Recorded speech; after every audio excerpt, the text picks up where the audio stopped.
dibujo para poder representar. Una empresa también es muy útil. En consecuencia, algo familiar que ustedes ya conocen y seguramente van a poder participar activamente cuando toquemos este tema. Sin embargo, queda pendiente una partecita de la unidad 3 que está referido al otro elemento importante a la hora de diseñar un organigrama, de que este sea formal y no sea informal. Hemos definido que las organizaciones formales son aquellas que todo su proceso de elaboración del organigrama, que es el gráfico de su estructura organizacional de una empresa, está respaldada por un estudio previo que es el diagnóstico y la elaboración de un plan estratégico. ¿Cuándo se justifica elaborar un organigrama de una empresa? Bueno, pueden haber dos momentos, ¿no? El primer momento importante para elaborar un organigrama es cuando usted ha elaborado su plan, ha elaborado un plan, no necesariamente un plan estratégico, un plan para cambiar su empresa. Entonces, ¿cómo facilita cuando una empresa elabora un plan la elaboración de un organigrama? Como dijimos en la definición en la parte de organización, lo que hace esta temática es simplemente organizar todos los medios humanos, materiales y financieros para lograr los propósitos de un plan o de una estrategia que plantea una empresa. Entonces no tiene mucho impacto si usted elabora su organigrama solamente como dibujito para que de alguna forma muestre cómo está organizada su empresa. Ahí no tiene ningún impacto. El organigrama es una herramienta importante de apoyo cuando usted va a conseguir algo, un propósito, una misión, un objetivo. Ahí es importante elaborar ese dibujito, que lo voy a decir dibujito de aquí en adelante para que se entienda mejor, no con el ánimo despectivo de disminuir la importancia de ese dibujito o del dibujo de la estructura organizacional, sino que su utilidad práctica consiste en elaborar ese documento, esa imagen, esa figura, para alcanzar algo, un propósito, una meta, un fin, una visión, etc. De lo contrario, si usted hace su dibujito, su organigrama, sin ningún propósito más que para ver cómo va a estar organizada su empresa, no tiene ningún adelanto, no tiene ningún aporte importante. Pero es clave y es importante cuando usted ha definido conseguir algo como empresa, que desarrolla software o que vende productos informáticos, para lograr una meta anual, para lograr un propósito o para lograr definitivamente una visión de empresa a largo plazo. La organización es clave, es importante, porque a través de ella voy a cuantificar todo lo que es necesario tener en cuanto a recursos humanos, materiales y financieros para lograr algo. Desde ese punto de vista, su elaboración debe considerar algunos aspectos precisamente relacionados a la centralización y la descentralización. Estos conceptos que vamos a tocar hoy de la centralización y descentralización, autoridad y responsabilidad, delegación de autoridad, son complementarios a lo que usted o un empresario o en este caso, un emprendedor debe considerar a la hora de organizar su empresa a través de un organigrama. Es decir, estos elementos que van a ver tienen su origen en la jerga militar. Precisamente en la antigüedad, ¿no?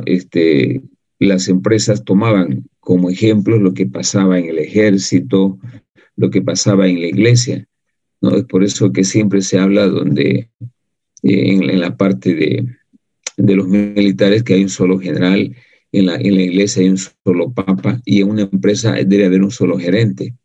Y ese gerente debe tener atributos y capacidades de poder tener autoridad y responsabilidad para dirigir adecuadamente su empresa. Sin embargo, así como haciendo una analogía a lo que pasa en otras actividades no empresariales, como son las actividades militares, donde hay un solo general, en la iglesia hay un solo papa, este, estas organizaciones militares y eclesiásticas no podían ejecutar sus actividades si no están apoyadas en conceptos de descentralización.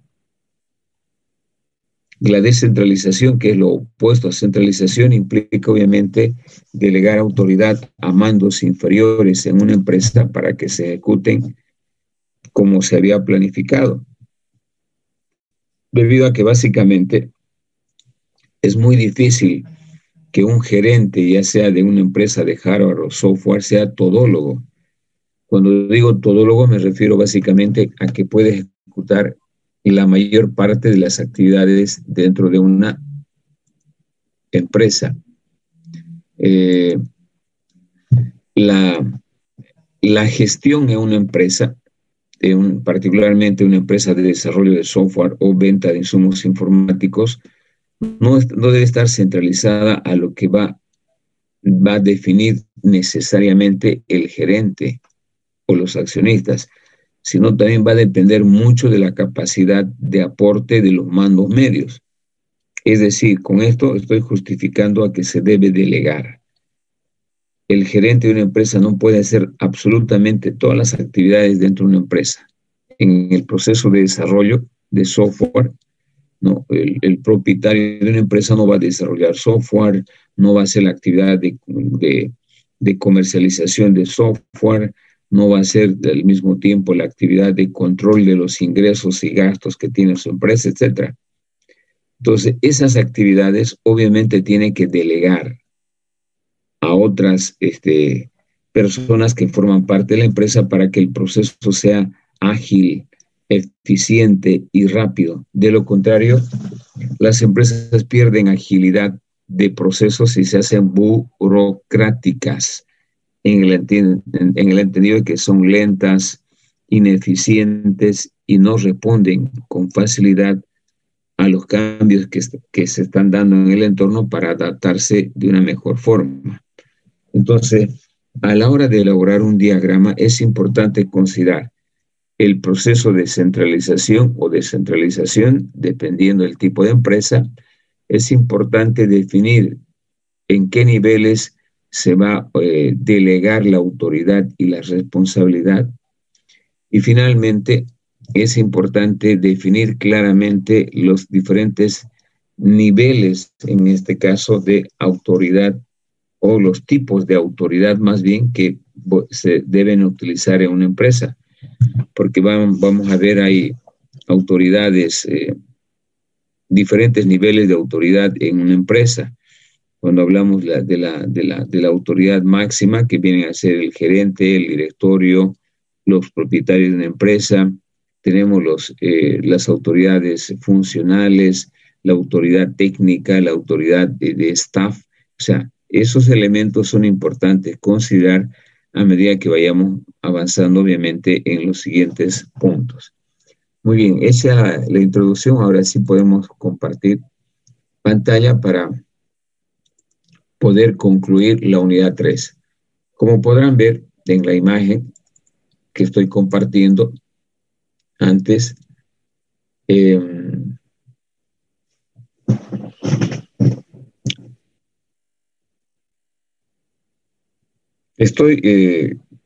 a partir de hoy voy a habilitar la sala de espera para permitir o no permitir el ingreso de los compañeros, porque estoy viendo cierto relajamiento. Como podrán ver en la presentación, Diego Alexander Rojas está pidiendo ingresar, ya había puesto sala, un poco para regular que el ingreso tenemos hasta las 1:30, ¿no? Son 15 minutos de espera. Si la clase empieza y 15:45, tenemos 15 minutos de espera para que puedan ingresar los demás compañeros. Entonces, por favor, tómenlo en cuenta. Para poder, de alguna forma, considerar cuando yo capturo la pantalla para hacer la asistencia, obviamente es a los chicos que han ingresado desde el inicio y a quienes también obviamente se les va a hacer el redondeo de notas que hemos dicho cuando una vez dado los exámenes, si se llegara a una nota de 47, 48, 49 para hacerle el redondeo a 51. Y no puedo hacer redondeo a cualquiera, sino obviamente aquel estudiante que ha sido responsable en ingresar a clases. Esa es la razón por la cual hago la captura de la asistencia y de alguna manera regulamos el ingreso con un compás de espera de 15 minutos a la materia. No es otra cosa, querido alumno.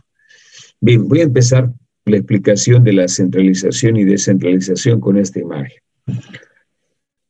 Cuando hablamos de estos dos procesos a la hora de elaborar un organigrama, es importante, primero, para que la empresa sea centralizada o descentralizada, saber cuáles son esos atributos que implica la centralización y descentralización, de qué manera impacta positiva o negativamente manejar estos elementos. En todo caso, un concepto de descentralización implica, como pueden ver en esta imagen, que una persona es que toma las riendas o las decisiones, por eso está pintado con rojo, de todo el funcionamiento de una empresa. Sobre él gira el funcionamiento de la empresa con las demás, con la participación de las personas. Si ustedes se fijan en la flecha, hay una relación directa entre el gerente de la empresa y cada uno de los miembros de una organización, bajo el supuesto de que esta es una empresa, ¿no?, en la que existen varias personas que participan en el funcionamiento de la empresa y hay una sola que toma decisiones, que es esta precisamente la persona que está al centro, a la cual se unen el resto, pero de una manera lineal, de una manera directa. Entonces, la centralización es ese proceso de concentrar el poder en una sola persona. Y lo contrario será la descentralización. Operativamente, como van a ver en imágenes más adelante, la centralización implica en un organigrama que el gerente, el dueño o los directivos tomen decisiones. Es decir, la parte más alta de un organigrama es la que decide el rumbo de una empresa. El resto son operadores, apoyo.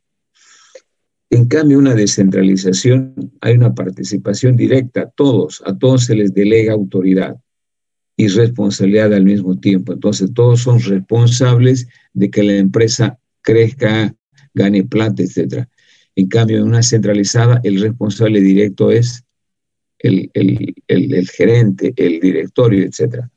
Eso es lo que vamos a diferenciar a continuación, cuando decimos de que estos dos términos que vienen precisamente del ámbito militar y originalmente se utilizaron y se siguen utilizando estos términos, tanto en la iglesia como en los ejércitos, porque toda la autoridad en un ejército está centrada en el grado mayor, ¿no? Y en la iglesia en el Papa. Entonces, sus procesos son totalmente centralizados. Y que no debe ocurrir lo mismo en una empresa que desarrolla software o que vende insumos informáticos. Más bien deben ser sus procesos totalmente descentralizados y que no estén esperando la venia, en este caso, del gerente o del propietario, sino más bien que exista iniciativa propia, que desarrollen capacidades de toma de decisiones en base a iniciativas propias. Eso es lo que se quiere y es el estado ideal. Salvo a que se tenga una empresa muy pequeña, ¿no?, en la que difícilmente se puede delegar por la cantidad de personas. No sé en qué clase alguien preguntaba, y yo estaba haciendo una empresa que solamente era él. Y yo le decía, bueno, para que tenga más o menos una estructura, usted tiene que crear áreas o departamentos tercializados a través del concepto de outsourcing en inglés o tercialización en español, que implica que yo puedo tener áreas, pero que no sean parte de la empresa, sino sean a través de servicios externos que va a recibir la empresa. Y hoy es una tendencia, ¿no? Hay muchas actividades que no son centrales en una empresa, como por ejemplo la seguridad, la limpieza, algunas otras actividades burocráticas que se delega a otra empresa para que haga. De esta forma, una empresa dedicada, por ejemplo, al desarrollo de software no se concentra en controlar al personal de limpieza, de seguridad, etcétera, sino se concentra en lo que sabe hacer más, desarrollar software. Y es una tendencia que está ocurriendo actualmente, ¿no?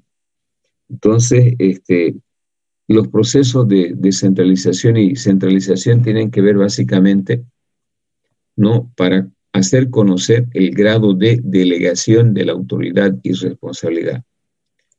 En la administración de una empresa es importante esos dos términos. La delegación de la autoridad y de la responsabilidad a los distintos niveles de una organización. Ustedes saben bien de que una empresa tiene diferentes niveles en cuanto a su estructura. Si nosotros analizamos desde un punto de vista piramidal una empresa, si la vemos como una pirámide y dibujamos el organigrama, vamos a tener un dibujito más o menos de este tipo. Por eso se utiliza bastante estos triángulos para poder representar la organización de una empresa. Aquí se ve claramente que la organización o el organigrama que está representado en este dibujo tiene 3 niveles: nivel directivo, nivel ejecutivo y nivel operativo. Entonces, cuando hablamos de autoridad y responsabilidad, estamos hablando, de centralización y descentralización, de que en una empresa centralizada, como en esta imagen, el que toma decisiones en su totalidad es el gerente o el directorio o el presidente de una empresa. ¿Sí? El resto son operativos, solamente acompañan. En cambio, cuando yo tengo un proceso un organigrama descentralizado, delego. Yo tomo decisiones, las decisiones más importantes, pero también delego. ¿A quiénes delego? Delego a estos niveles, al menos a estos 2 niveles que son el nivel ejecutivo.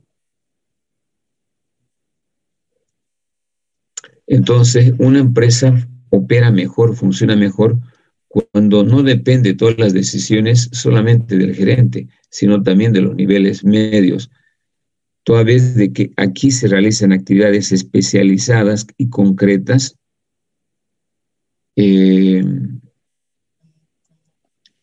toda vez de que aquí se realizan actividades específicas y concretas en los departamentos, muchas veces no son de conocimiento total del gerente.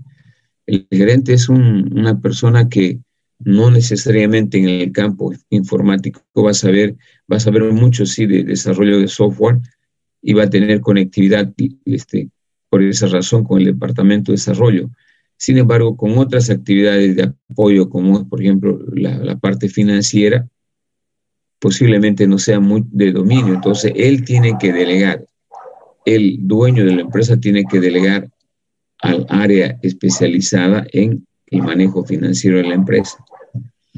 A eso se le llama descentralización. Yo estoy descentralizando mi autoridad en algunos temas que no son mi fuerte, no son de mi conocimiento, y delego para que el departamento financiero tome decisiones. Entonces, a eso se refiere cuando decimos, se utilizan para dar a conocer el grado de delegación de autoridad y responsabilidad a los distintos niveles de una organización. Vamos a ahorrar para continuar. Por otro lado, es importante también a la hora de elaborar los organigramas considerar básicamente los sistemas y procesos operacionales. Cuando se están definiendo los organigramas en los cuales están representados los sistemas, los subsistemas o los procesos organizacionales, ¿no? Tomar en cuenta estos procesos de centralización y descentralización para que la empresa sea más ágil, más rápida en responder a los cambios o a las exigencias de los clientes. Esta es la imagen clara, esta es una imagen bastante objetiva del concepto de centralización. Esta partecita representa el nivel máximo de autoridad en una empresa, ¿no? Y obviamente todo está centralizado acá, en lo que va a decidir básicamente, déjeme cambiar,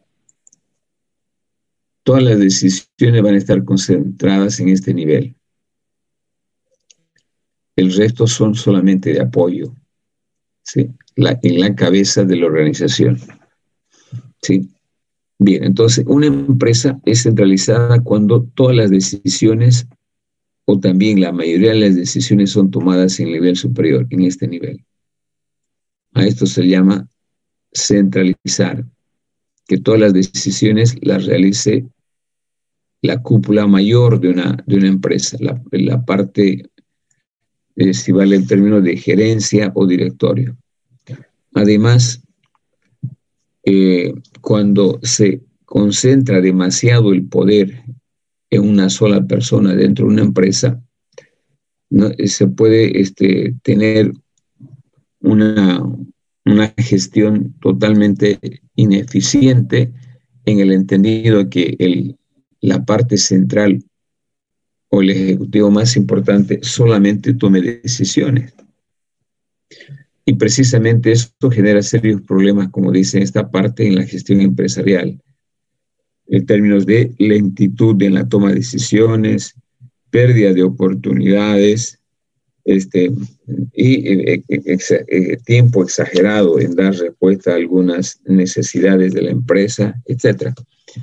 Por lo que hoy actualmente se promueve básicamente que en las empresas, por muy pequeñas que sean, con 1 o 2 áreas o departamentos, se promueva la delegación de la autoridad. No es recomendable centralizar demasiado el poder de una empresa, por muy pequeña que sea. Es necesario, en este caso, delegar autoridad para darle más fluidez y rapidez en la toma de decisiones de una empresa. Bien, a todos los que están ingresando, a los 3 que han ingresado y les he admitido, por favor tomen en cuenta que la próxima clase ya no les voy a admitir, porque el ingreso a la clase no es a las 10 menos 10, es al máximo a las 9:30. La clase está programada para ahí cuarto y tenemos un ingreso máximo hasta las 9:30. Tómenlo en cuenta, por favor. Bien, continuamos, chicos. La centralización, en algunos casos, puede ser justificada cuando se tiene como necesidad un estricto control o un control personalizado que se debe hacer para asegurar la realización de un trabajo, en el caso informático, para controlar la calidad del producto o finalmente para poder lograr alguna meta o algún propósito, ¿no? En los casos de las empresas que desarrollan software, a veces es bueno de que por la experiencia que ya tiene el gerente propietario, el dueño o los dueños de una empresa, todos los trabajos sean sometidos a un proceso de feedback o retroalimentación. Entonces, con eso lo que se está haciendo solamente es asegurar la imagen de una empresa que esté posicionada como una empresa que desarrolla productos de calidad. En esos casos, tal vez se justifique el concepto de centralización.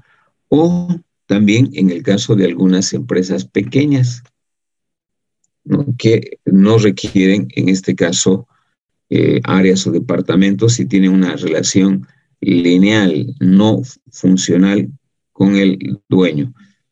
Cuando se tiene una empresa pequeña en la que trabajan solamente 2 personas, el dueño de la empresa y contrata a un segundo ingeniero para desarrollar software.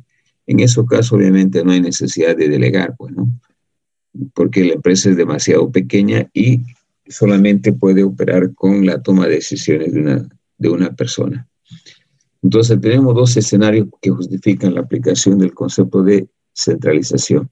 Empresas pequeñas y segundo, cuando se tiene algún propósito explícito, concreto o claro de asegurar el logro de una meta, el asegurar que los productos que salen al mercado tengan ciertos niveles de de calidad, básicamente, en el cuidado de la imagen de la empresa, porque la imagen de la empresa va a estar este, posicionada en el mercado en función de los servicios que presenta una empresa. Si los servicios son malos, obviamente la imagen corporativa de lo que van a tener los clientes que interactúan con la empresa va a ser de una empresa mala, ¿no? Y eso obviamente puede llevar a perder mercado en cualquier empresa.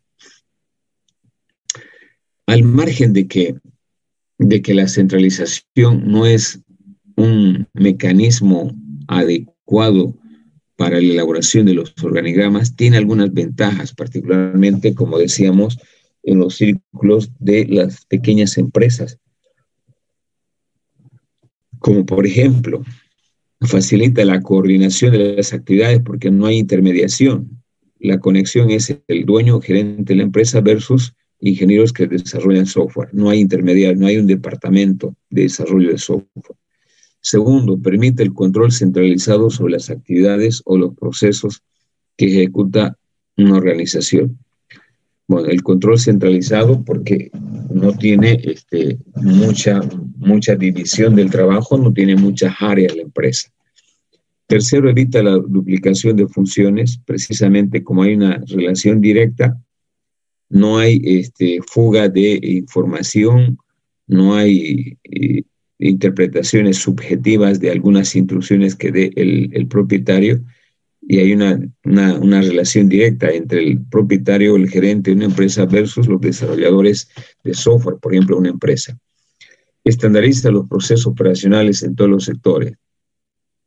Cuando se emite una instrucción en una empresa centralizada, lo que se hace es de que esa vaya a todos en general, ¿no? Cuando hay algunas instrucciones de mejorar la calidad de los productos, cuando implica una instrucción de que la empresa debe lograr las metas comerciales que se ha propuesto en la gestión, son obviamente indicaciones generales a todas las unidades, no solamente es al departamento de desarrollo de software, porque si software no está en sintonía con los otros departamentos, obviamente tampoco va a poder cumplir solamente el departamento de desarrollo. Tiene que ser una acción en equipo, básicamente. Permite la comunicación rápida entre el gerente y los subordinados al no existir intermediación y debilitamiento de la información. Bueno, algunas desventajas claras y por las cuales no es muy recomendable una empresa es la lentitud para poder reaccionar a los cambios que se van dando en el entorno, como es la competencia, los precios, los costos. Cuando la empresa es demasiado centralizada y concentra el poder, todos estos elementos de competitividad, por ejemplo, de reducir costos, de ampliar el mercado, de ver las oportunidades, de identificar las amenazas, tiene que hacer el gerente. En cambio, cuando está descentralizado, son los encargados de cada área funcional los que tienen que hacer el trabajo. Por esa razón, la empresa reacciona muy lentamente y es el caso típico de las entidades públicas u organizaciones públicas como la universidad, la alcaldía, la prefectura, que son muy lentas en asimilar los cambios, por ejemplo, en el campo de las tecnologías de la información y comunicación, con algunas excepciones, ¿no? Como el caso de la renta. Sin embargo, el resto son demasiado burocráticas, utilizan mucha gente y no la automatización para poder reaccionar de una manera más ágil y rápida. Entonces, eso hace que sean burocráticas, que sean lentas, que no sean competitivas, etc. Invalida las actividades creativas de los que forman parte de una empresa, en este caso el personal. Toda vez de que todas las iniciativas la toma y las decisiones las realiza una sola persona, el resto son operativos, mata la parte de creatividad que pueda tener el personal de una empresa. No permite la capacitación ni el desarrollo, son empresas totalmente cerradas, donde dejan básicamente a que la persona por cuenta propia haga esto de actualización, capacitación. Finalmente, hay una tendencia a sobrecargar en el nivel superior todas las actividades de trabajo en la empresa, de tal manera que se generan problemas de cuellos de botella. Es el caso típico en una carrera, en una decanatura, en el rectorado, donde el escritorio de estas autoridades está lleno de papeles. ¿Por qué? Porque concentran el poder. Tienen que pasar todo por las manos de los mismos. Por lo tanto, lo que están haciendo es que los procesos sean lentos, burocráticos, etc. Bien. Además, se puede terminar indicando de que es un estilo, como habíamos dicho, de gestión no muy adecuado en tiempos donde las empresas tienen un entorno altamente dinámico, un entorno altamente cambiante, un entorno globalizado que requieren tomar decisiones en algunos casos en el momento oportuno. Y eso obviamente no puede realizar una empresa centralizada, o sea, no se adapta con facilidad a lo que está pasando en el entorno. Más aún cuando se tiene un estilo de gestión considerado como inadecuado, producto precisamente de esta situación. Las empresas centralizadas lo único que hacen es aumentar la burocracia, es decir, al concentrar demasiado el poder, cualquier decisión la toma una sola persona y eso hace que la llegada a los centros de poder sean demasiado lentas y finalmente dificulta el proceso de la empresa u organización. Como podrán ver en la imagen que cierra las desventajas, en la centralización el resto son seguidores, aquí solamente hay un líder. Porque este líder es la autoridad encargada de la toma de decisiones, concentra el poder, ¿no?, de la organización y estos son subordinados. Esto es lo que pasa, por ejemplo, en las instituciones militares, les decía, y en la iglesia, ¿no? Y esa forma de gestión parecida también hay en las universidades, en las alcaldías, en las prefecturas. Por eso estas instituciones les dicen generalmente como burocráticas y son lentas en asimilar los diferentes cambios tecnológicos, en los cambios que se van dando en la parte económica, social, en el entorno. O sea, no asimilan las empresas con facilidad.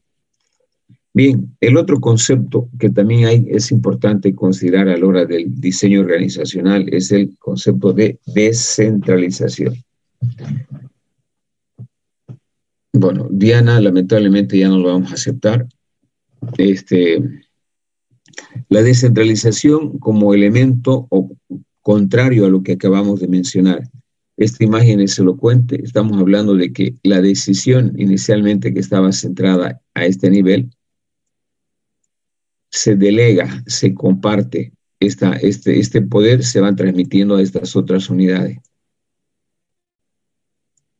Y eso es lo que ocurre particularmente hoy en las empresas, no concentrar el poder en una sola persona para que sea una empresa creativa e innovadora. En la innovación es fundamental la descentralización. Yo no conozco empresas en el plano operativo que manejando un proceso centralizado hayan sido innovadoras. Porque una empresa que es innovadora en el campo informático tiene departamentos de desarrollo, de investigación, desarrollo e innovación. Entonces, está totalmente descentralizado y esas innovaciones las aprueba el gerente, que es otra cosa en cuanto a funcionamiento. Las empresas hoy tienen áreas especializadas donde desarrollan sus actividades de una forma mucho más eficiente y eficaz que concentrando el poder. En resumen, descentralización implica que la autoridad y la responsabilidad se reparte entre los diferentes miembros. Conceptualmente se puede decir de que la descentralización en el organigrama de una empresa se ve cuando las decisiones relacionadas con el funcionamiento de la empresa se toman en los diferentes niveles inferiores. Cuando hablo de niveles inferiores, estoy hablando de estos niveles, ¿no? Además, se puede decir que la descentralización implica la delegación de dos elementos importantes, que está también en la imagen, autoridad y responsabilidad. no se puede solamente delegar autoridad sin responsabilidad, porque cualquier persona al mando de una empresa tiene que tener estos dos elementos necesariamente. Esta forma de organizar una empresa o de considerar la descentralización en la elaboración del organigrama no permite básicamente el procesamiento y la distribución y recuperación y disponibilidad de información y de cualquier otro documento en los niveles inferiores.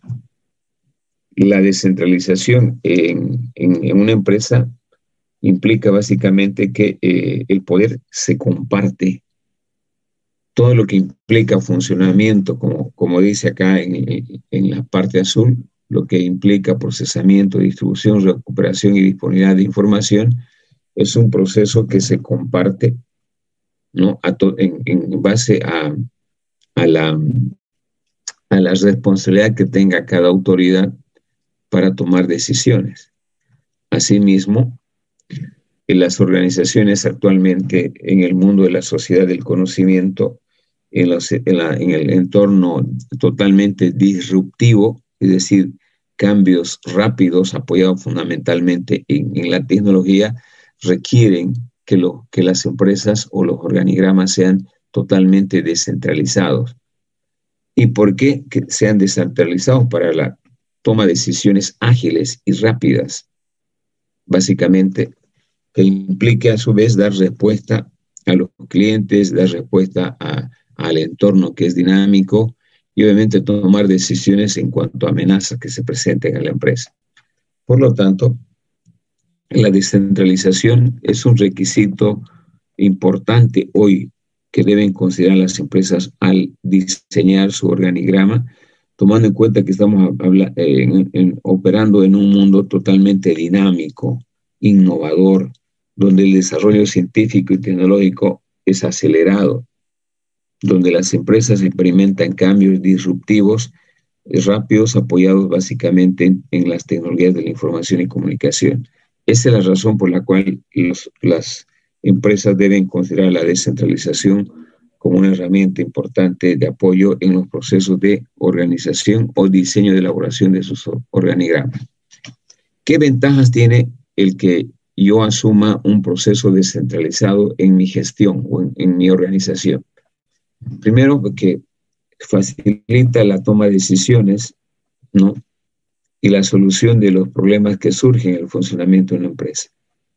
Hablábamos hace rato del Departamento de Investigación, Desarrollo e Innovación. Esos serán los encargados de permanentemente innovar y dar ideas al gerente de la empresa para que éste pueda asumir. Estimula la capacidad creativa de todos sus miembros, no solamente la parte operativa, sino también de la parte ejecutiva, porque hay si ustedes quieren, en una empresa descentralizada hay una pelea sana de ser los mejores, los mejores en un área determinada. Normalmente cuando se trabaja en una organización descentralizada hay una competencia sana de la importancia que debe tener, en este caso, cada área, cada departamento. Permite, obviamente, mayor flexibilidad a la hora de adaptarse a cualquier cambio tecnológico, económico, social o político que se dé en el entorno. Posibilita la participación responsable de los diferentes niveles a quienes se delega autoridad y responsabilidad. ¿Sí? Porque lo que se está haciendo cuando se les asigna, en este caso, autoridad y responsabilidad, es, de alguna manera, formar parte importante en la toma de decisiones. Esta experiencia, chicos, pareciera ser totalmente teórica. Actualmente hay una experiencia que les voy a comentar.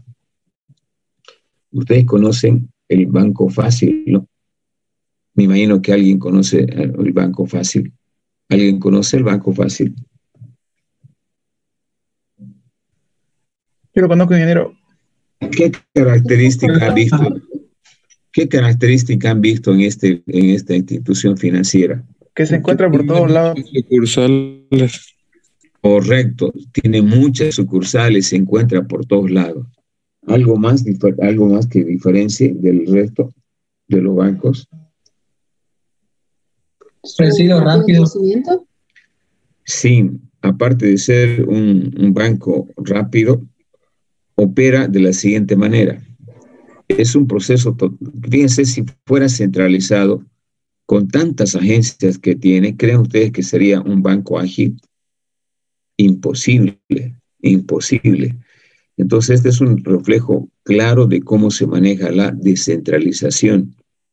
Se delega la autoridad y la responsabilidad a los gerentes de cada sucursal para tomar las decisiones. Es más, nosotros trabajamos con clientes que tienen cuentas en los bancos, empresas constructoras que trabajan con el Banco Fácil. Lo que hace el Banco Fácil, por ejemplo, si usted solicita un crédito, de, qué sé yo, de $500,000, $1,000,000, $2,000,000, le hacen accionista a este banco. Le piden que compre acciones.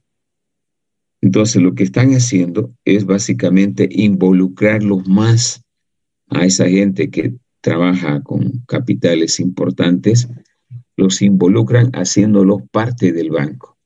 Lo que obviamente eso motiva también a que este cliente, entre comillas, accionista, al comprar acciones, se hace copropietario en la empresa y obviamente su responsabilidad en cuanto a devolución de esa plata también aumenta. Entonces, las posibilidades de que a mí me den un crédito de $1,000,000 y no pueda devolver son menores en la medida en que yo también soy parte de la empresa y cualquier cosa que yo haga va a repercutir en la empresa.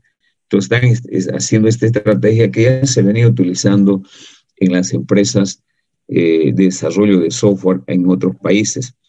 A los mejores ingenieros de una empresa de desarrollo de software les dan una participación en la empresa. Eso pasa, eso he visto en Halasoft, ¿no? De que a los mejores ingenieros, ¿no?, les han dado una accionaria, por ejemplo, del 1% de la empresa o 0% de la empresa. ¿Qué han hecho con eso el directorio y los propietarios de Halasoft? Les han comprometido a esos buenos ingenieros a que se identifiquen plenamente con la empresa, porque ya no son solamente empleados, además de empleados son socios. Y obviamente su responsabilidad y lo que vaya a hacer el ingeniero aquí es mucho más importante. Jamás yo a mi empresa la voy a quebrar, pues no sin mi empresa, porque además de mi sueldo voy a tener, por las utilidades que genera la empresa, participación accionaria. Entonces son formas, chicos, de descentralización no solamente del poder, sino de la propiedad de una empresa, de tal manera que con esto se garantice una mayor responsabilidad dentro de la empresa, ¿sí? Lo que se hace es involucrarlos, formarlos parte de una empresa, con lo cual obviamente yo también, como gerente o accionario mayor, estoy más respaldado por personal que, aparte de hacer su trabajo operativo, es parte o son dueños, aunque de una milésima parte de la empresa. Cuando digo milésima parte, me estoy refiriendo, si yo soy accionario del 0,5% de la empresa y la empresa tiene, qué sé yo, $20,000,000, ya es un monto. Si no bien para los dueños que tienen el 80% de poder, no es significativo, pero yo como ingeniero que estoy desarrollando software, le voy a poner más ganas, como decimos vulgarmente, ¿no?, a mi empresa, que también yo soy parte de la empresa. Es decir, es una forma de comprometerlos, es una forma de involucrarlos en los destinos de la empresa. Eso es descentralización en términos operativos, y para poner un ejemplo, ¿no?, de cómo se maneja. Ahora, generalmente en las empresas medianas y grandes, este término es muy utilizado. Si la empresa es grande, debe ser descentralizada, pero ojo, tampoco los puntos extremos, en este caso los puntos extremos más bien son malos. Y les voy a comentar otro ejemplo de lo que ocurre con la universidad. La universidad ha perdido el control, ha descentralizado demasiado. La Gabriel René Moreno, creando facultades en las provincias donde no tiene conocimiento el rector qué es lo que pasa, solamente por comentarios. Entonces, cuando yo crezco demasiado y no acompaño con estrategias de organización correctas, como por ejemplo descentralizo demasiado, puedo perder el control de la empresa. ¿Y cómo hacen los norteamericanos o las empresas transnacionales? Por ejemplo, las empresas petroleras que vienen a todos los países latinoamericanos, incluyendo Estados Unidos, a Bolivia, tienen en algunas actividades descentralizadas y algunas centralizadas. Utilizan un mix. Hay algunas decisiones de las subsidiarias de petroleras que están en Bolivia que la toman aquí y hay otras que son eminentemente centralizadas. Entonces, esa es la mejor forma, porque de lo contrario, cuando soy demasiado extremista, me voy a una empresa totalmente centralizada y a una empresa totalmente descentralizada, puedo perder el control de la empresa. Y eso es lo que vamos a ver precisamente a continuación cuando veamos los pros y los Licenciado, contras. disculpe, Adelante. a un compañero lo botó el Wi-Fi, no sé, su Wi-Fi, no sé si lo podría hacer que ingrese Daniel Cerrudo por una mala Ya. conexión. Dígale que Ya, se active nuevamente, por favor, que pida ya, ingresar. ahorita le digo.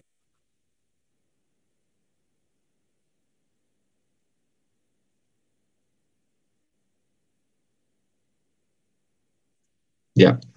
Cualquier estudiante que tenga problemas con su Wi-Fi, que les bote el Wi-Fi, lo único que tienen que hacer es solicitar el ingreso, por favor. ¿Ya?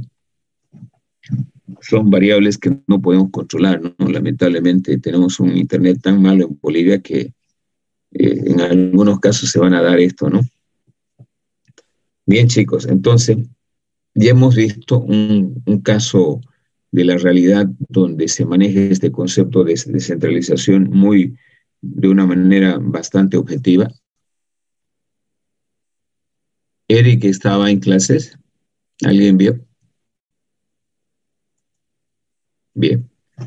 Entonces, el caso opuesto de la descentralización, les comentaba, es la universidad, para no ir a ver otra empresa más lejos. La universidad es un ente totalmente centralizado y ustedes lo han debido ver, ¿no? Cualquier proceso de trámite implica utilizar tiempo, utilizar recursos. Bueno, los que hacen alguna gestión en la universidad, aparte de que no hay buena orientación, no terminan haciendo una cruz para no volver más a la universidad. Esto se ve en los procesos internos que ustedes tienen. Cuando se presenta algún problema para un estudiante, no tiene que peregrinar cuando termina su carrera para hacer todo su proceso. Bueno, en fin. Y todo ello porque todo se concentra en el poder del rector. De ahí de que cuando una unidad quiere depender de alguien, lo primero que buscan es cómo depender del rector para tener una llegada más rápida. Entonces, la descentralización no existe en la universidad, sea en los procesos burocráticos de trámite, está totalmente centralizado. Donde se ha descentralizado es en la parte académica, creando las facultades en las provincias, donde también, por ejemplo, si vemos algunas carreras que están relacionadas con la de ustedes, tienen en Camiri, tienen sistemas, tienen en Valle Grande, tienen en Montero, si no me equivoco, en fin, donde esas carreras no están conectadas con la carrera madre, que es la de Santa Cruz. No están totalmente desvinculadas por ese proceso de descentralización académica y la calidad de ingenieros en sistema es diferente de los que salen en Valle Grande, de los que salen en Camiri versus de los que salen en Santa Cruz, precisamente porque hay una excesiva descentralización como caso opuesto en la parte académica. Al decir que son unidades autónomas, independientes, han perdido conectividad con la carrera que les dio origen, porque todas han partido inicialmente con la orientación de la carrera de sistemas de aquí de Santa Cruz, pero eso fue solamente al inicio, ¿no? Y una vez que ya se consolidaron, obviamente rompieron las relaciones y son totalmente centralizadas. ¿Y qué han logrado con ello? Que perder fuerza. La mayoría no son acreditadas como la de ustedes. La Camiri no es acreditada, la Valle Grande no es acreditada, entonces no tenemos una clara información de la calidad. estamos suponiendo que la calidad no es la misma, ¿no? Entonces, ese es el resultado de los procesos, por ejemplo, excesivos de descentralización. En todo caso, en el plano de la empresa privada, facilita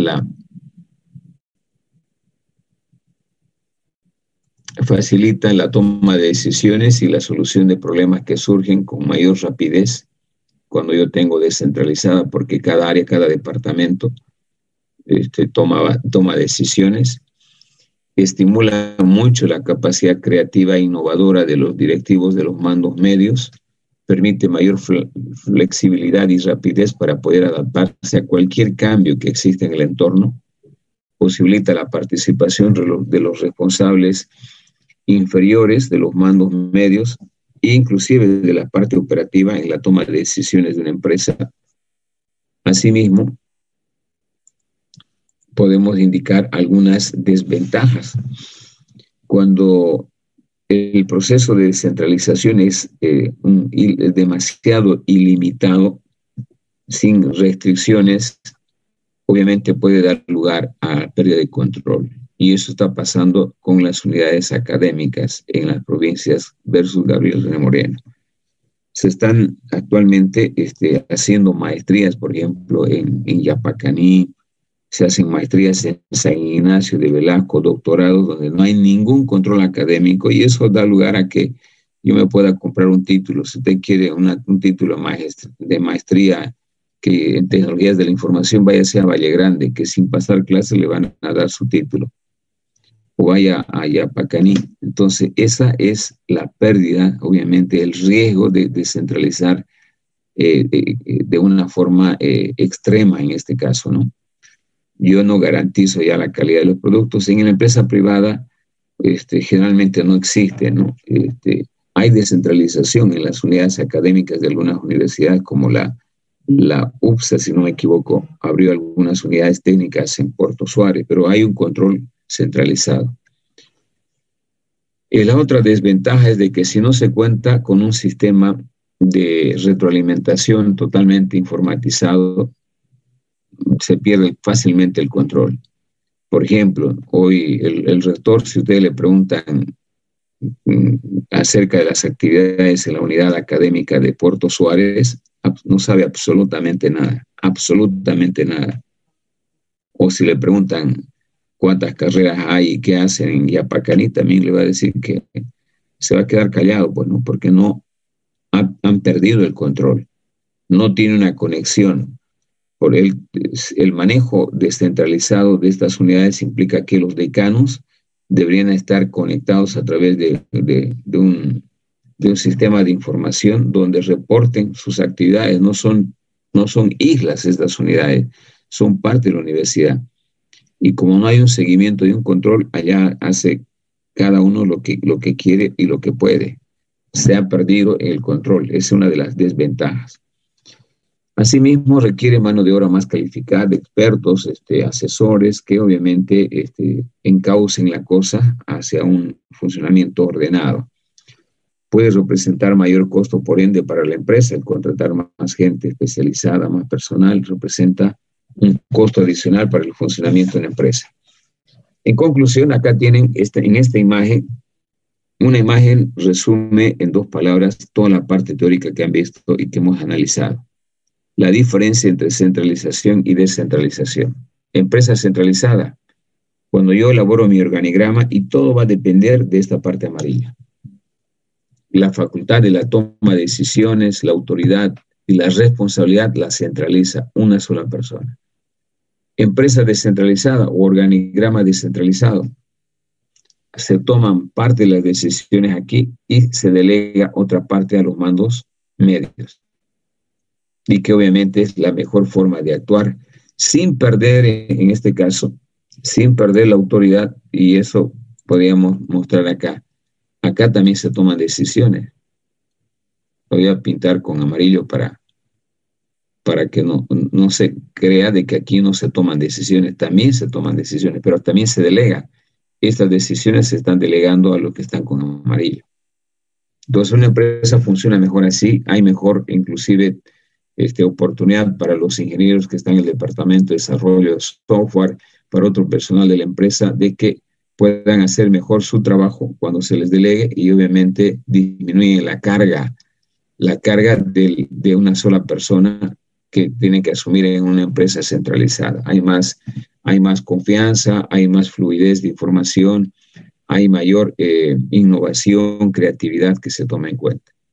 Entonces, esa es la comparación entre empresa centralizada y empresa descentralizada. No sé si tienen alguna pregunta, chicos. Ingeniero, disculpe, ¿en algún caso conviene utilizar esta estructura centralizada?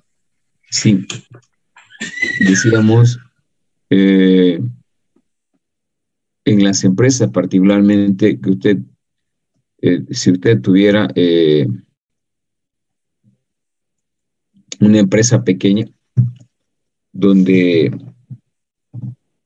solamente es usted y las áreas que supuestamente tiene en la empresa son servicios otorgados por otras empresas. A ver, yo voy a dibujar para hacerlo más objetivo. Voy a tratar de dibujar acá. Cuando estos servicios, aparentemente esta empresa, por las líneas continuas que tiene, son áreas o departamentos.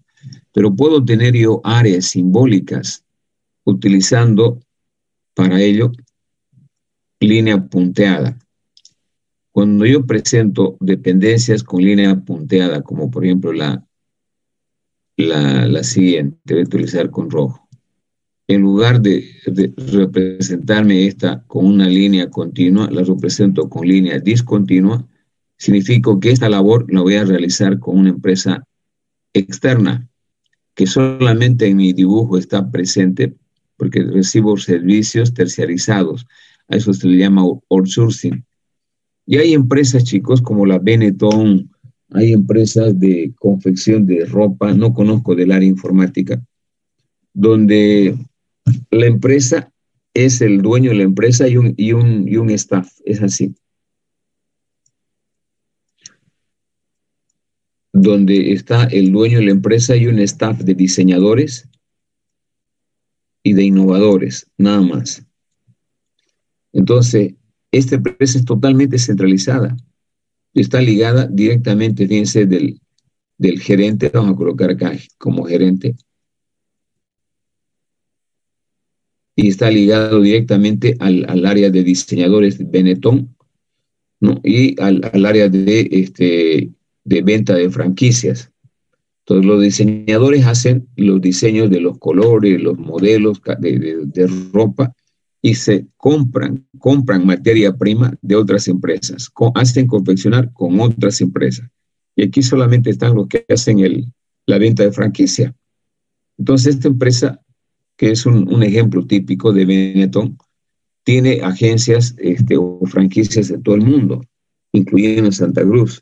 Es una empresa que vende ropa y utiliza una imagen corporativa de niños de diferentes colores, un moreno, un amarillo con los ojos rasgados y un norteamericano, ¿no? Un poco habla su eslogan de integrar la ropa de Benetton para todos. Esta empresa solamente es el dueño, un equipo de innovadores y diseñadores y los otros que venden franquicia. En ese caso hay una relación totalmente centralizada y es una empresa grande. Nosotros en el análisis que hemos hecho, hemos dicho las empresas pequeñas donde solamente yo tengo en este caso al gerente y mi área de desarrollo de software. En ese caso hay una autoridad totalmente centralizada. Y también en las microempresas. Santa Cruz es un centro de microempresarial importante, donde la mayor parte son empresas familiares. En las empresas familiares, el problema es de que está totalmente centralizada, pero esto lo dividen en dos.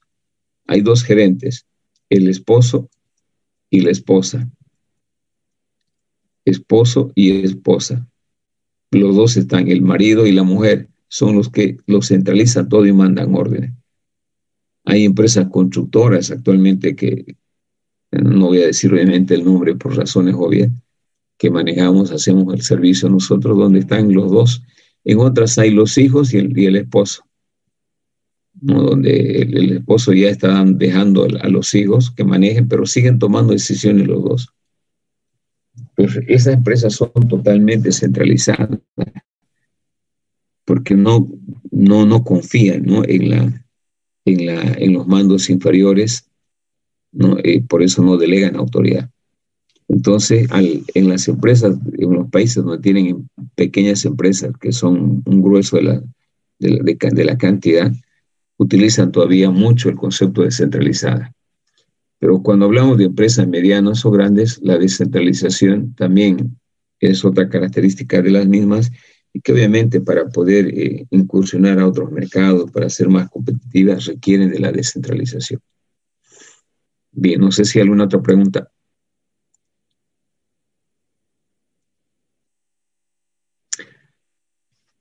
Bien, entonces estamos suponiendo que está claro, seguimos avanzando y estamos en lo último. Bien, dentro del proceso del diseño del organigrama de una empresa también es importante, aparte de definir claramente cómo se va a manejar en términos de centralización y descentralización, ver lo que se llama autoridad y responsabilidad, ¿no? En este caso, la delegación de la autoridad y la responsabilidad son dos elementos que siempre están juntos, deben estar juntos en todos los niveles. No puede haber autoridad sin responsabilidad, ni responsabilidad sin autoridad. Entonces, sin embargo, se puede ver todavía algunas empresas en el rubro comercial, en el rubro de servicios, este concepto mal usado. No, como dice acá, hoy en día existen directivos y ejecutivos gerentes que rehusan esta práctica tan importante para una adecuada administración. Bueno, uno de los requisitos fundamentales para que una organización funcione como un sistema eficiente a través de los diferentes subsistemas que tiene, requiere, en este caso, que se defina claramente el concepto de autoridad y responsabilidad, debido a que básicamente la toma de decisiones implica, pues, ¿no? La definición clara de estos dos conceptos. Mientras no existe definida claramente la autoridad y responsabilidad, la empresa puede tomar malas decisiones. ¿Y cuáles son los diferentes niveles de autoridad que existe en una empresa? Es lo que vamos a ver a continuación. Pero para ello, antes, necesitamos saber, a través de la imagen, el concepto de autoridad. Fíjense, aquí parece soldado, ¿no? Hay una sola persona que emite, en este caso, las instrucciones, que el resto escucha. La autoridad, obviamente, es un don. En algunos casos es una cualidad o es una facultad también que dicen otras personas para poder emitir órdenes, para dar órdenes. No cualquiera puede dar órdenes. Sí, no cualquiera puede dar órdenes. Por eso se dice que es una facultad o también de la capacidad de mandar para que se hagan las cosas. La autoridad, por ese lado, significa que la persona en un determinado cargo tiene el derecho a tomar decisiones. Y para tomar decisiones tiene que mandar, tiene que instruir. Y paralelamente a ello, exigir a sus subordinados, en este caso a sus dependientes, ¿no? O a todos los que son parte de la empresa, el cumplimiento de las instrucciones emitidas a través de la autoridad. Ahora, con relación a un organigrama, estos son los organigramas, los dibujitos de una empresa. En esto vamos a encontrar diferentes tipos de autoridad. Cuando hablamos de una autoridad máxima, nos referimos a la gerencia. Cuando hablamos de una autoridad de línea, nos referimos básicamente a estos, que son autoridad de línea. También pueden haber autoridades técnicas. Cuando yo tengo el departamento de TIC, Tecnologías de la Información acá, Tecnologías de la Información y Comunicación en mi empresa. Cuando tengo esta área, este departamento, por ejemplo, las de asesoría legal, las de auditoría interna o tecnologías de la información y comunicación tienen autoridad de línea. ¿Qué significa esto? Que estos señores, al ser un staff, pueden de alguna manera sugerir a que algunas áreas o departamentos utilicen un determinado hardware o software. Y también tenemos, estas son las autoridades técnicas, ¿no? O especialidades. También tenemos la autoridad lineal y la autoridad funcional. La autoridad funcional viene a ser que este gerente intermedio no pueda, en este caso, si yo tengo otra unidad acá compuesta por estos dos elementos, funcionalmente este gerente puede tener, no linealmente, funcionalmente puede dar instrucciones a esta dependencia de este departamento. Aunque linealmente dependen de pero funcionalmente puede emitir por el nivel que tiene, que es mayor, puede dar alguna orden a estos departamentos. Entonces, como pueden ver aquí, la autoridad máxima es la persona que da las órdenes a todo el conjunto de una empresa. La autoridad de línea es la que instruye a cada uno de estos departamentos. La autoridad de línea la van a ejercer estos niveles a su base operativa. Pero también tenemos la autoridad técnica que, si bien es asesor del gerente, pero puede tener autoridad técnica a ciertos niveles para implementar hardware, software que requiera cada área, cada departamento. Y la autoridad de staff, que puede ser, en este caso, las secretarias.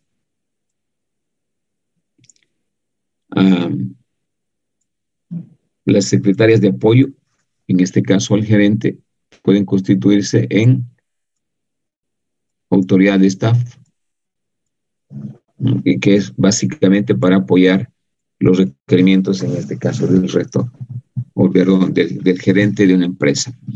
A eso se le llama autoridad de staff, pero como pueden ver, la autoridad técnica es un tipo de autoridad que hace referencia a personas de reconocida experiencia en los diferentes campos como tecnología de información, normas de calidad, de asesoría legal, auditoría interna, etc. Y las de staff o apoyo se refieren a que aquellos asesores de los distintos niveles en algunos temas, inclusive de cierta especialidad. Y finalmente tenemos la autoridad funcional, que es la que ejerce el gerente o jefe de un sector sobre personas o empleados de otros sectores. Es decir, lo que estamos hablando, ¿no? Si yo tengo diferentes áreas o sectores, y a su vez estos tienen otros, puede tener autoridad funcional a los miembros que están en esta parte. Y la autoridad lineal la tiene este departamento. Son dependientes de pero funcionalmente puede dar órdenes también acá. Esos son los 5 tipos de autoridad que existen habitualmente a la hora de organizar la empresa. Finalmente, está la definición de responsabilidad. En la imagen ustedes pueden ver una persona que se le está saltando los ojos al ver su reloj, lo que implica que seguramente ya está atrasado para llegar a su oficina, ¿no? Cuando hablamos de responsabilidad, estamos hablando precisamente de eso, de responder a ciertas normas establecidas en una empresa. En este caso es el horario de ingreso. Entonces, cuando hablamos de responsabilidad, nos referimos básicamente a un compromiso que tiene todo miembro, todo dependiente de una organización, con las disposiciones destinadas al logro de los objetivos. Un ejemplo, horario de ingreso, 8 de la mañana en la mañana. Entonces yo tengo que tener la responsabilidad de llegar en ese horario. No puedo llegar, o a la clase de organización y métodos tienen la responsabilidad de entrar máximo hasta las 8:30. Perdón, 9:30. Y el resto, el querer ingresar 10 menos cuarto, a las 10, es irresponsabilidad solamente para salir en la captura de pantalla para la asistencia, ¿no? Implica la responsabilidad del cumplimiento de una obligación. Y la obligación ustedes la tienen desde el momento en que han registrado la materia para pasar clase a las 9:15. Así, cada empleado tiene sus obligaciones ante su jefe y ante la empresa en la cual presta su servicio. Normalmente, a la hora de tomar decisiones en una empresa, debe haber un equilibrio entre la autoridad y la responsabilidad. Es decir, como ya saben, la autoridad y la responsabilidad son dos elementos que deben estar siempre juntos. La delegación de la autoridad conceptualmente implica la delegación de una parte o de la totalidad en este caso, de la autoridad a ciertas personas dentro de una organización, o en este caso, delegar las funciones del responsable de un nivel superior a otro nivel inferior de una empresa. El rector delega cuando viaja al vicerrector, el gerente puede delegar de un área funcional de desarrollo de software al operador de mayor experiencia o al ingeniero de mayor experiencia y así sucesivamente. Bueno, cuando se delega, es importante hacer notar de que se delega básicamente con no solamente la autoridad sin responsabilidad, sino la autoridad con responsabilidad. Eso implica obviamente que cualquier persona, aunque solamente haya sido delegada por algún tiempo, tiene responsabilidad en las funciones que va a desarrollar. Y eso también implica darle las condiciones a la persona que se le va a delegar para que pueda operar en el marco de su responsabilidad. Entonces, es bueno considerar de que todo proceso de delegación de autoridad necesariamente implica responsabilidad y viceversa, ¿no? Bien, esos aspectos son importantes y con esto terminamos a la hora de considerar en el diseño organizacional. Normalmente las empresas, para poder utilizar el concepto de la delegación de la autoridad y responsabilidad, identifican a priori o tienen ya en su base de datos todas las personas, el nombre de las personas cuando una empresa es grande, que tiene más experiencia, que está en el departamento trabajando mucho tiempo, a quienes se delega básicamente la autoridad en alguna situación intempestiva que se tenga, y esa autoridad implica también responsabilidad. Bien, ahí termina esta unidad, chicos. No sé si tienen algunas preguntas para poder pasar a otra temática interesante.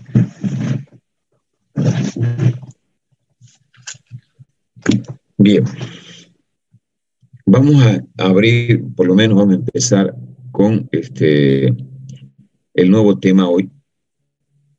Es la unidad 4 y que tiene que ver con los flujogramas. Yo les decía que ustedes conocen esto de los flujogramas, sin embargo es importante ver cómo vamos a aplicar nosotros, cómo se aplica más bien en el plano de la empresa estas herramientas que son muy útiles y que ustedes ya lo conocen, lo van a utilizar, ¿no? Todo proceso de elaboración de un software, una aplicación informática, termina modelando, ¿no? La modelación la tienen que realizar a través de flujogramas. Entonces, la utilización para ustedes es algo vital, algo importante. Y también estas herramientitas que son básicas y elementales para determinar los procesos de desarrollo de software también se utilizan en las empresas. Y en las empresas tienen un rol importante porque los flujogramas le permiten presentar a la empresa con un golpe de vista a los clientes o a los que están relacionados con la empresa, con un solo golpe de vista, cómo funciona un determinado proceso o cómo se ejecuta una determinada actividad. Es decir, con una imagen simbólica gráfica se muestra básicamente si el proceso es lento, burocrático, ágil, los requerimientos de información que se tiene en cada proceso, etc. Entonces, es un elemento importantísimo en una empresa. De ahí de que las empresas tienen un departamento de organización y métodos y precisamente desarrollan todas estas actividades que estamos analizando acá. Bien, empecemos viendo el concepto. En realidad, los diagramas de flujo, chicos, es una forma de representación gráfica de todo lo que podría realizar y ejecutar una empresa industrial, comercial, de servicio. O sea, no hay un límite. Cualquier tipo de empresa, hasta una empresa que vende computadoras. El proceso de ventas o la actividad de vender requiere también un proceso, ¿no? Por ejemplo, el vendedor no solamente aboca a vender, también manejar los stocks, los inventarios, cómo tiene que conectarse los sistemas con los stocks para que el proceso no aborte, en proceso de venta no aborte con el término de que no hay inexistencias, etcétera. Entonces, cualquier actividad de ventas, de producción, de fabricación, de desarrollo, se puede apoyar con organigramas o diagramas de flujo, de tal manera de que se pueda observar claramente todo el proceso, todo el circuito que implica cada uno de ellos. Es decir, nos sirven para demostrar esquemáticamente los pasos de un determinado proceso o procedimiento, ya sea en este caso movimiento de personas, documentos, información, materiales que se utilizan en la fabricación de un producto, desarrollo de algún servicio, de cualquier tipo de servicios, ¿no? Que realizan las empresas o en un área o en un sector específico de la empresa. Asimismo, se pueden ver que dentro de los diagramas de flujo existen otro tipo de relaciones como entre la empresa y el cliente. El cliente necesita saber qué tiempo se tarda en obtener un crédito. Cuando yo tengo esa conectividad con el cliente, hoy se está dando mucho, por ejemplo, las empresas en diferentes sectores tienen mucha interacción con el cliente por el desarrollo de las tecnologías de información y comunicación. ¿Y cómo pueden, por ejemplo, yo necesito un crédito en el Banco Fácil? ¿Cómo puedo ver el proceso de solicitud de crédito? A través de un flujograma.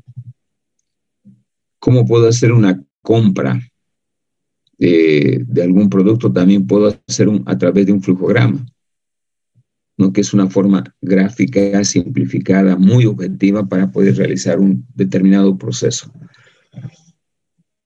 Ahora, ¿cuál es la importancia de contar con flujogramas en una empresa? Primero, de que los flujogramas o diagramas de flujo se constituyen una herramienta importante, particularmente para aquellos procesos que realizan las empresas que denominados extensos o burocráticos, e inclusive hay una tendencia a representar procesos ágiles y rápidos a través de un organigrama para que el cliente, para que en este caso las empresas que interactúan con otras empresas sepan de lo que hace una empresa y cómo lo hace. Asimismo, mediante los flujogramas o diagramas de flujo, se pueden abordar se puede abordar con un solo golpe de vista la magnitud, el tamaño que implica la ejecución de un determinado proceso, ¿no? Utilizando básicamente en él de una manera implícita el tiempo que se va a tardar, los recursos que se van a necesitar, etcétera. De tal manera de que esto permite que el cliente tome sus recaudos, el cliente pueda realizar sus actividades de una manera, si ustedes quieren, más consciente de lo que implica el proceso y no pueda abortar en algún momento porque no tenía conocimiento, que era burocrático, lento, que tardaba mucho. Y bueno, eso puede dar lugar también a perder clientes, a que los clientes vayan a la competencia, etcétera. Entonces, la interacción con los diferentes agentes económicos que realiza una empresa requiere del apoyo de la utilización de los flujogramas, no solamente en los procesos de producción o desarrollo de un servicio, sino también en actividades que impliquen el manejo de stock, de inventarios, etcétera. ¿Cuáles son las características típicas de un flujograma o diagrama de flujo? Aquí ven en la imagen, ¿no? Debe ser en lo posible resumido, debe en lo posible ser un diagrama simple, no complejo. Debe ser un diagrama que con un golpe de vista yo pueda identificar claramente el proceso. Segundo, debe necesariamente ser simbolizada, utilizar símbolos como en este caso. Cada símbolo tiene un mensaje determinado. No es lo mismo el rectángulo que esta figura, no es lo mismo el rectángulo que el rombo, etcétera. Cada uno tiene su su mensaje, sus características, sus propiedades. Tercero, es una forma muy, muy objetiva de presentar un proceso para ver su magnitud del proceso y la cantidad de información y de tiempo que se va a utilizar en la ejecución de un determinado proceso. Es decir, permite observar todos los pasos de un sistema o proceso sin necesidad de leer notas extensas. Bueno, ¿qué ventajas tiene una empresa a la hora de utilizar un diagrama de flujo? Obviamente, en función a ellos, las empresas, si no tuvieran ventajas, obviamente ninguna empresa utilizaría los diagramas de flujo. Primero, fíjense en la identificación del proceso o procedimiento. Es una de las utilidades más importantes de poder identificar un proceso o procedimiento de una determinada acción de compra o de producción. Segundo, me permite una visualización en forma integral de cada proceso o actividad que se ejecute en una empresa, respaldada básicamente con una secuencia de tiempo y los responsables que van a ejecutar cada proceso. De tal manera que se pueda inclusive, aparte de dar un buen servicio al cliente, de medir el proceso en términos de eficiencia, ver quiénes van a ser los encargados de ejecutar la actividad para fines de control interno de una empresa. Tercero, la identificación de los sectores o departamentos o dependencias que van a participar en el proceso de producción o de otorgación de un servicio. Esto lo vamos a ver, por ejemplo, con los organigramas horizontales, ¿no? Que muestran precisamente todos los que participan en un determinado proceso de producción de un bien, otorgación de un servicio. La identificación de los documentos que se van a utilizar en cada paso, en cada etapa, para que obviamente el cliente no esté desinformado y le tome de sorpresa de que necesita un documento más. Entonces, desde ese punto de vista, los diagramas de flujo deben ser claros y objetivos, básicamente, en función de lo que va a lograr la empresa como ventaja en este caso. Quinto, la identificación del responsable de cada proceso para fines de desarrollo personal, para fines de mejoras salariales. Quinto, la retroalimentación que se debe hacer en la ejecución de cada paso o de cada proceso de producción, más concretamente conocido como feedback, que consiste, ¿no?, una relación constante que hace la empresa con los proveedores, con los clientes internos de la empresa y estos a su vez con los clientes y proveedores externos. En sexto lugar, la evaluación del desempeño personal para fines de bonificación, premiación, reconocimiento, progreso o avance dentro de la empresa del personal a cargos más altos o de mejor toma de decisiones, la eficiencia en la ejecución de cada trabajo en función del tiempo y los recursos necesarios, y asimismo el seguimiento y control y evaluación de cada uno de estos pasos en aquellos principalmente que requieren utilización de recursos como el tiempo, materiales y suministros. Ahora, en la elaboración de cualquier flujograma, ustedes han visto y seguramente han elaborado en algunos procesos de elaboración de alguna pequeña aplicación, es importante la utilización de una narrativa, o sea, de una descripción teórica, pero debe ser lo más breve, concisa, clara posible. Porque si bien yo utilizo los diagramas de flujo para representar un proceso, si incluye una narrativa debe ser lo más sucinto, lo más breve, lo más resumido, porque de lo contrario estaría entrando una contradicción. Si el flujograma lo elaboro para ser más expedito, más objetivo, un proceso para que el que va a interactuar con la empresa tenga una idea clara con un golpe de vista, si lo lleno de demasiada narrativa, que es teoría, para explicar cada proceso, pierde la objetividad, pierde la eficiencia. En ese ámbito, la descripción de los flujogramas deben tener una narrativa, pero lo más breve, concisa, clara posible, ¿sí? En cada gráfico se puede incluir la narrativa, que es la explicación.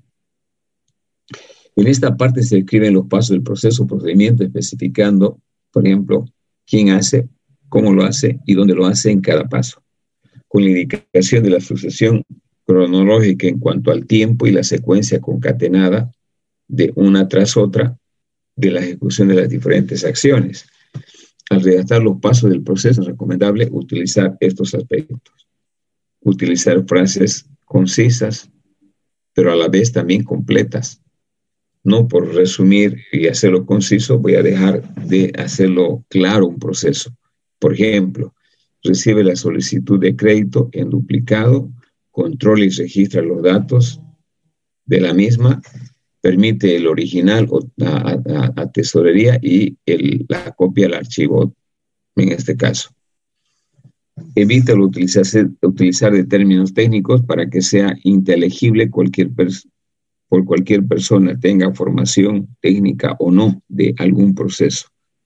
Entonces, cualquier proceso de flujograma debe tener términos que son comúnmente utilizados y no utilizar demasiado tecnicismo para poder llegar a mayor cantidad de personas sin necesidad de tener un conocimiento previo. Bueno, en la elaboración de los organigramas de una empresa, que son los más comunes, los horizontales y verticales, se debe necesariamente enmarcar en algunas normas. Y una de las normas genéricas, no sé si ustedes utilizan las normas ASME, ¿no? Que es el insumo a partir del cual organización y métodos utiliza para poder elaborar los flujogramas. Y esto consiste en la utilización de ciertos símbolos, en algunos casos universales y en otros que son restrictivos a un área determinada, ¿no? Como vamos a ver en la siguiente imagen. Por ejemplo, desde el punto de vista de organización y métodos, estos son los signos más comunes que se utilizan con su representación descriptiva. El círculo, que significa acción o ocupación, y que se utiliza para todas estas actividades que están acá. También se utiliza como elemento genérico el cuadrado, que implica control y verificación, la flecha, transporte, movimiento, la D grande o gorda, demora o espera, y el triángulo invertido, que viene a ser el archivo o almacenamiento de la información. Paralelamente a estos, chicos, se utiliza también otros signos que complementan la utilización de los anteriores para hacer más objetivo la construcción de los flujogramas. Esta simbología, que es una operación combinada, el cuadrado dentro de un rectángulo significa una operación combinada. Como en el plano empresarial, por ejemplo, implica la combinación de uno o más pasos o operaciones. Secretaría recibe, que es una primera actividad, y controla el pedido de materiales. Es una operación combinada, es decir, que en una operación se ejecutan dos acciones al mismo tiempo. Lo de las flechitas también, ¿no? Control y verificación o inspección. Distribución de dos o más documentos o cosas a las diferentes áreas o departamentos, incluyendo cliente, que también es muy común utilizar, aparte de las que hemos visto anteriormente, y estas que son parecidas a los que ustedes utilicen. El primer símbolo, que es de terminal, indica el inicio y la terminación de un proceso o de un diagrama de flujo. El rumbo, que implica la toma de decisiones, ¿no? El multidocumento, que hace referencia al inicio de un proceso, al manejo de documentos en un proceso. El conector de procesos, que es el rectángulo sin las puntas redondeadas. El círculo, en este caso, de una manera plana, representa base de datos.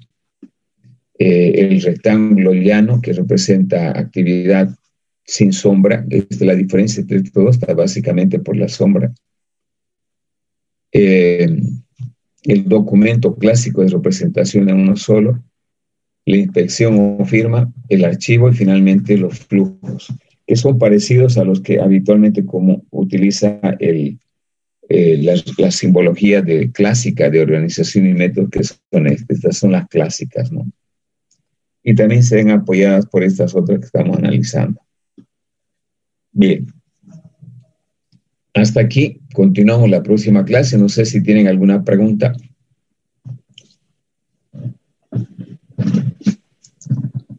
¿Tienen alguna pregunta, algún comentario acerca de este último tema?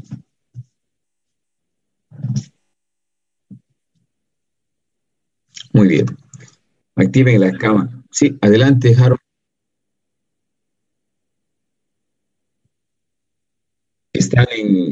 Están en Moodle. Están ya colgadas en Moodle. Pueden bajar de allá, por favor. Bien, activen la cámara, por favor.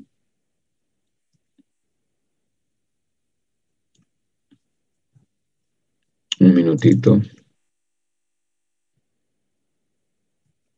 Muy bien, chicos. Eso es todo por hoy. Les hago recuerdo de que para la próxima clase ya tendrían que haber elaborado, ¿no? El organigrama, considerando básicamente los conceptos de centralización, descentralización, e indicando los diferentes tipos de autoridad que va a tener. Hemos visto 5 niveles de autoridad: funcional, lineal, la autoridad técnica, la de staff, etcétera, que deben indicar debajo del organigrama. Ingeniero, nosotros elegimos si va a ser centralizado o descentralizado. Sí, tienen que justificar por qué, ¿no? En base a lo que dice la teoría. Hemos dicho, la centralización solamente se da en 2 casos: empresas pequeñas y segundo, empresas que tienen que alcanzar un propósito, una meta, un objetivo, y que su proceso requiere una centralización, ¿no? Esto se lo mandaríamos esto para toda esta parte es descriptiva. Debajo del dibujito que haga, debajo del dibujo que hagan del organigrama, estos temas de la centralización y descentralización son explicativos, tienen que hacer la narrativa. El organigrama indicado anteriormente se basará fundamentalmente en un diseño centralizado, o sus decisiones más bien. Sus decisiones operativas se manejarán en el marco de decisiones centralizadas o descentralizadas. ¿Y el por qué? Si es una empresa pequeña, porque es una empresa pequeña y que no cuenta con muchos departamentos. Porque la empresa tiene como propósito, tiene como misión fundamental un alto control de la calidad de sus productos, y por eso requiere la centralización. Y luego vienen los niveles de autoridad que va a tener su empresa. También es narrativo, descriptivo, debajo del dibujo del organigrama. Es como explicar el organigrama, ¿no? Que va a ser centralizado o descentralizado. Y en segundo lugar, qué niveles de autoridad va a utilizar. Que no necesariamente implica los 5, ojo. Puede tener 3, puede tener solamente 2, etcétera. Esto se lo enviaríamos para antes de la siguiente clase, ¿verdad? Para el jueves, sí. Ya, listo. Eso era, gracias. Claro. Bueno, nos vemos el día jueves. Que tengan buen día. Hasta luego.